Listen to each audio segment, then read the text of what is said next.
China has over 1 million rangers, safeguarding 18% of the country from land degradation and poaching. These rangers are bridges between leaders and locals, translating high-up decisions to on-the-ground action and community support.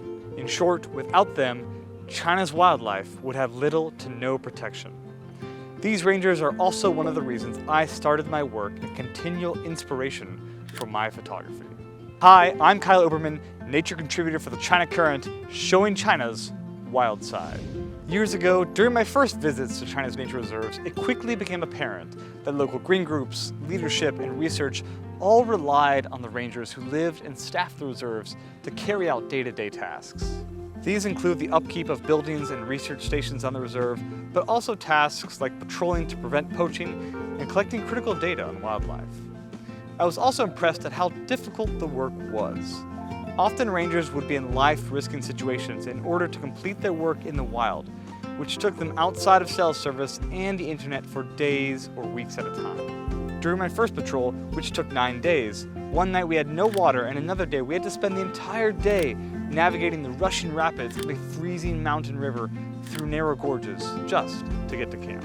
The trials that these rangers face in order to protect the outdoors inspired me to devote much of my work in China towards documenting their struggles and efforts.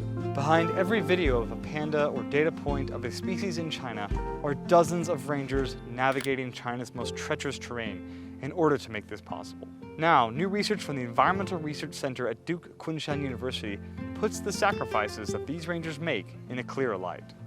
The average ranger spends 20 days away from their family or home for their work every month. And most are contractors with lower benefits and pay than the few full-time rangers employed on the reserves.